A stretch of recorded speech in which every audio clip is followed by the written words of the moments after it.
Welcome back everybody to the Mythical Show.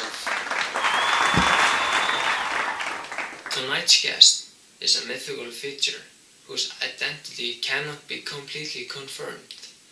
No one knows whether it's real or not, but he has played a major role in British history, none other than King Arthur.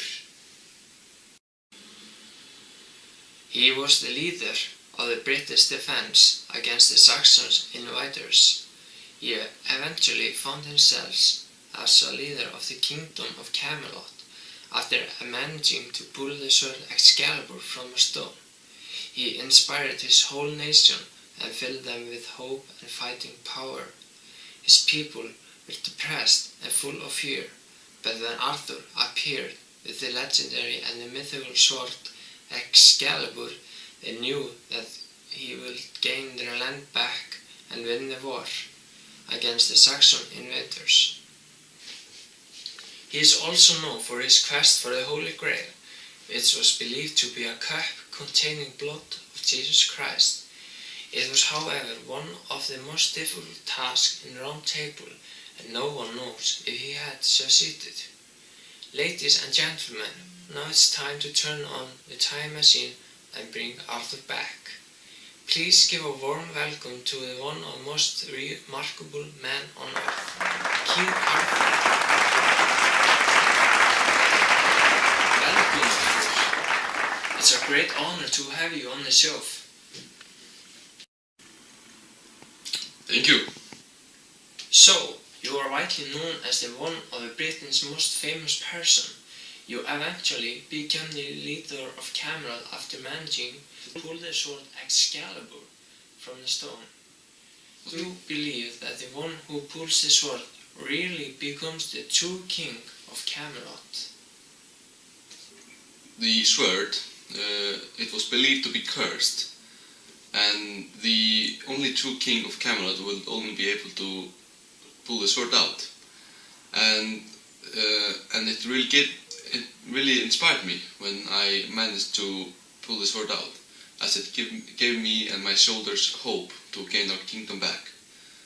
And I mean, yes, I think that the true king of Camelot can only be real if he can pull the sword out, as it gives you hope in defeating our enemy or achieving our goal. Wow, it must have been a wonderful feeling to know that you were the one to lead the Empire of Camelot. Yes, indeed it was. We all know that your sister, Morgana Pendragon, sort of betrayed you. But how can such a woman change from being a good person to such an evil lady?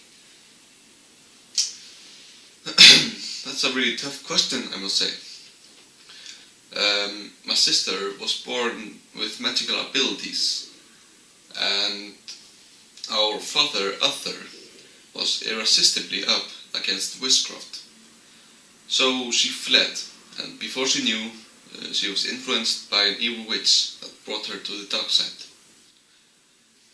And the evil witch convinced her that the crown was hers, and that she had to do everything in her power to become the queen of Camelot, even if it included killing me. But luckily she didn't succeed. Weren't you deeply concerned about what would happen to your sister after she left? Yes, I was. Ever since she left us, we all been worried, especially my father. If it wouldn't be for his hatred against witchcraft, she would have probably never left, as my father really regrets his actions.